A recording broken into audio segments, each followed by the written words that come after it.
used to practice law in Miami, Florida, and I had a secretary there who was an amazing secretary. She followed through on task and assignments, was the type of person that said, if you gave her an assignment, it's done, it was done well, what else can I do to help, right? Well, at one point, the firm changed its policy where a receptionist wasn't there. And during that time, that absence, I think it was for a short period of time, all the administrative assistants had to take a 1 or 2 hour shift at the receptionist station. At this point, my secretary, she just became belligerent and, steadfast. I'm not going to do this. And none of us could understand why it was such a ordeal for her. Everyone else, they were sharing it among all the assistants. When we finally got to talk to her, she said before she worked at our firm, she worked at another law firm, and she was the receptionist there, and someone had come into there and waved a gun in her face. And to see, and that was several years before she had worked for me at the time, but it still had that effect on her. 2 million American workers are victims of workplace violence each year. That's just under 4 workers per minute. Workplace violence shows itself in a variety of different ways. It can be physical abuse and threats, verbal abuse and threats, harassment, and even homicide. In fact, workplace violence is the leading cause of job-related deaths each year. And it does affect some workers in some industries more than others. Those who work in the public sector, those who maybe work in retail stores, late night hours or early morning hours, those who work alone or with few others, such as home health care workers. But no employer, no worker is immune to it. As I said at the beginning, 2 million workers, 4 per minute, are victims of workplace violence. So as I was talking right now, statistically speaking, about 8 workers were victims of workplace violence. It is a growing concern for all employers. There are federal and state laws that may expose employers to liability, to fines, to even some of them to criminal liability as well. For instance, OSHA, which applies to all employers, not just industrial employers or manufacturing employers, but all employers, has a general duty clause that requires all employers to provide a safe and healthful work environment for their employees. OSHA has put out a fact sheet and guidelines on workplace violence, and in that has stated, if an employer doesn't take reasonable steps to prevent or abate a recognized threat of workplace violence, that they can be cited under OSHA. And that may also expose the employer to lawsuits from their employees or third parties. The variety of legal claims or lawsuits, theories of liability that an employer may face may be negligent claims for negligent hiring, negligent supervision, negligent retention of the person who perpetrated or committed the workplace violence. If one of your employees committed a violent act against another employee, that's where the negligent hiring, supervision, or retention may come into play. Workers' compensation claims. You may have third-party negligence claims. Other laws come into play, like the Family Medical Leave Act or the American Disabilities Act. And this way, I think if one of your workers got injured from a workplace violence incident and they needed to take time off, that's where the FMLA may come into play if you have over 50 or more employees. If they got injured and they need to have a reasonable accommodation to perform their job, that's where the ADA may come into place. And some things that may come into play may be post-traumatic stress syndrome is going to have to be assessed and may trigger one of those laws. With all these are just some of the laws that may come into place. If the violence is targeted based on a protected class, based on someone's race, based on someone's sex, gender, then that may bring in the discrimination laws. You have various bullying things may bring in some cyber stalking laws. So there are a variety of legal issues, legal theories that individuals may sue employers under for incidents of workplace violence. But at the end of the day, it comes down to this. If there was something that gave an employer warning or a sign that workplace violence could happen or there was a potential for it to happen, and the employer did not take reasonable action to stop it, then the employer may be subject to fines and civil liability. When talking about workplace violence, and part of my role as the attorney is to talk to people about the legal implications. But there are other non-legal implications that are very real and has an impact on the business. And I wouldn't be doing my job if I didn't talk about those areas as well. And when you think of it, when an incident of workplace violence happened, it means that one of your employees was injured, maybe multiple employees, or threatened or harmed. And maybe it was something that affected a lot of your employees. And if that's the case, it got picked up in the news as part of your local community. It can have an effect on what the public thinks of you. And if as a business owner, you did something that you could have taken a reasonable step to prevent it and you didn't, and that gets in the news and that gets talked about, now your consumers and your potential customers are also going to have a lack of trust in you. Society of Human Resources Management, SHRM, is an organization that helps employers with different HR issues. And in one of their reports, they noted that experts agreed that $2 billion, I said that by itself because it's a lot of money, $2 billion. Employers lose or incur up to $2 billion in cost a year for workplace violence in the United States. And that comes in a variety of different ways. It could be due to decreased productivity, decreased time that your employees are actually in the office or their ability to do work, increased healthcare cost, increased litigation cost, increased PR cost for having to accommodate or address when an incident of workplace violence happened in your workplace, increased legal, medical, other advisors cost. It can be expensive. And unfortunately, the very real thing is, no worker is immune to it. It can happen in small town, large towns, big or small companies, affluent or poor neighborhoods. It happens. And so as an employer, you have to be mindful of this and have the right people in place to help your employees get through an incident. Have a crisis management team. Offer an employee assistance program. Maybe bring in a mental health facilitator or communication expert, someone to help the employees go through. It's a traumatic experience, and they're going to need help getting through it. And that will also help your business get back on track to focusing on what it does. It's business. This is an incident out of California. An employee had broken up with her boyfriend, so her now ex-boyfriend called the employee supervisor, and wanted the supervisor to fire the employee. The supervisor refused, went to the employee and told the employee that her ex-boyfriend had called her. The employee notified the supervisor and said, "You know what, I believe him. I think he's going to follow through on that threat." The employer assured her that they would protect her. They showed the security of her building, his picture, so that he wouldn't get in there, and said that they'll watch out for her. The next day, the ex-boyfriend called the workplace and confirmed that she was there. And after doing that, he walked into the workplace and shot her. Got past the security guard, got into the workplace where she was, and shot her and killed her. That resulted in a lawsuit from her family that went on for 2 years of litigation and ended up settling for $350,000. The employer paid the employee's family $350,000. But at the end of the day, remember, the key thing, and I don't want to overlook this, I don't want to just make it about litigation and dollars and cents. A life was lost. And no matter what that settlement is, that employee is never coming back.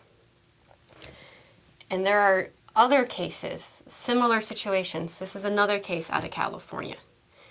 This had an employee's ex-husband had told her employer, "My ex-husband threatened to kill me at work." The employer did not take any action at all. The ex-husband came into her workplace, shot and killed her, shot and killed 3 other employees, and seriously injured 6 other workers. That ended up in litigation as well. That employer ended up paying out $2 million to the different victims of workplace violence. However, in this case, you have 4 employees, the ex-wife and her 3 co-workers, who lost their lives.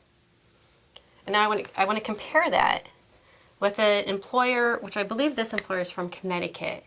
And here's what they did. One of their employees came to them and said, I'm concerned that my ex-husband, is going to hurt me, or he's threatening to kill me, and I'm afraid he's going to do it at work. That employer worked with that employee. They gave her an advance of $350 to help a travel expense to get her out of town. She was already to the extent in this case where she was already planning on moving and already had a job lined up in another city. But it became at a heightened level, so she told her current employer, I think something's going to happen before I can move. So they gave her that $300, might be $350, to help her get the transportation out.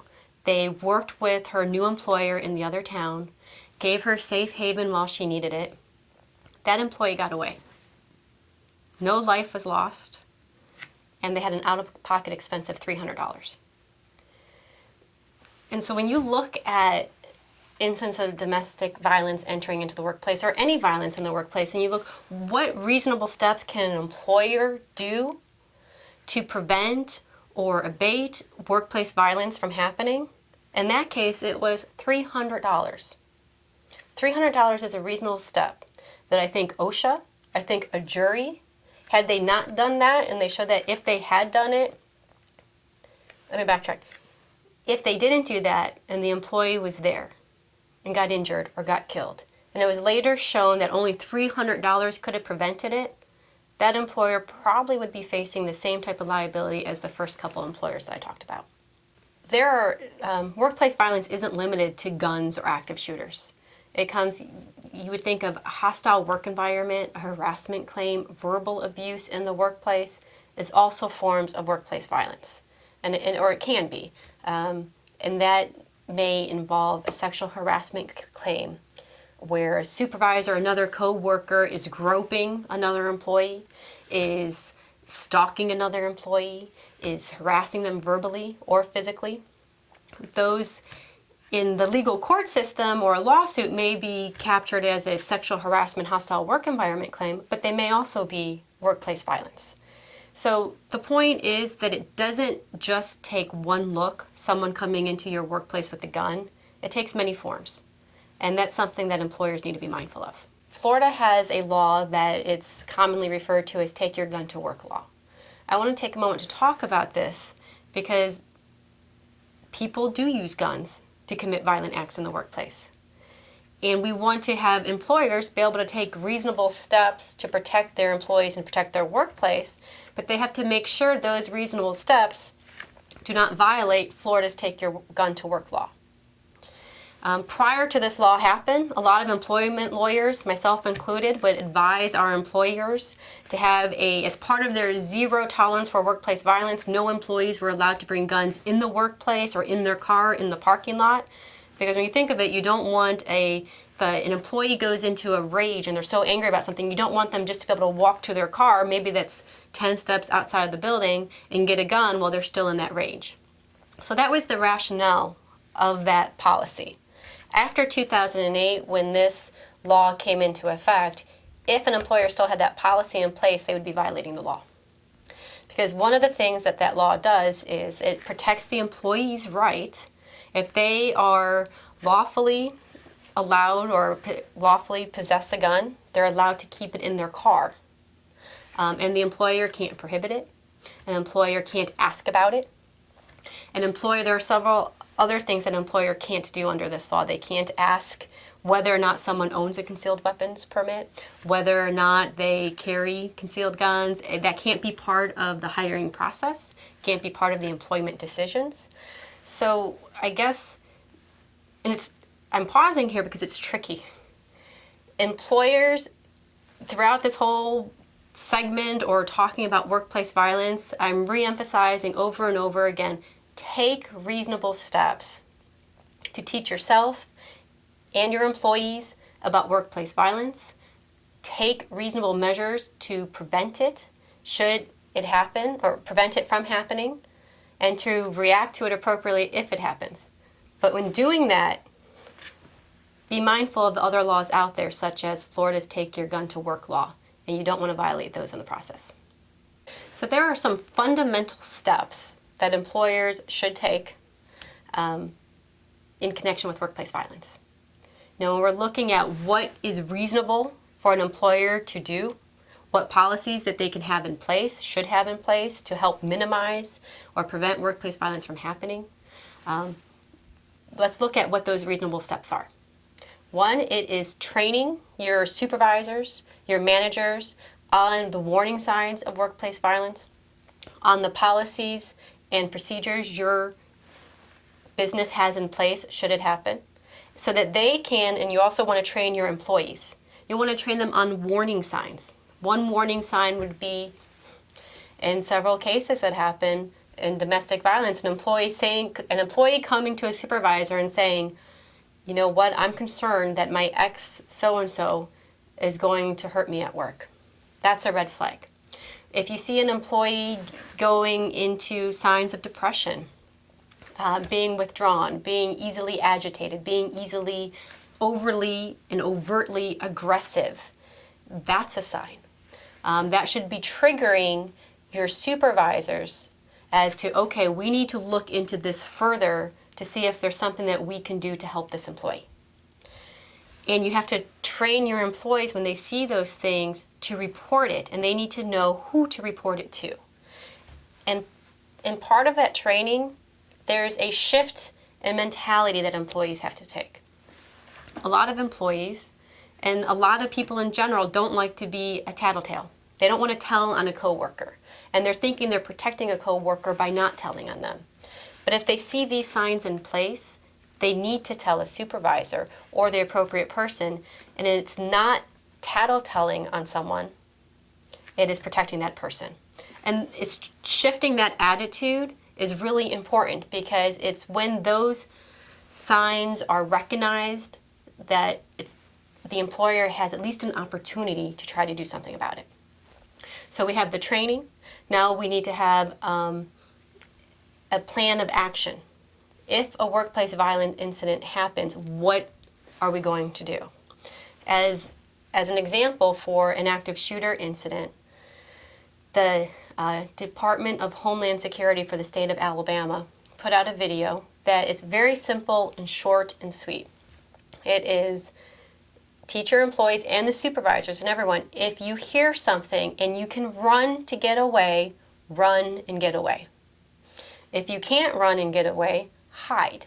Hide in a place where you can lock the door, in a secure place. You can hide yourself from view, and you can prevent someone from accessing the place.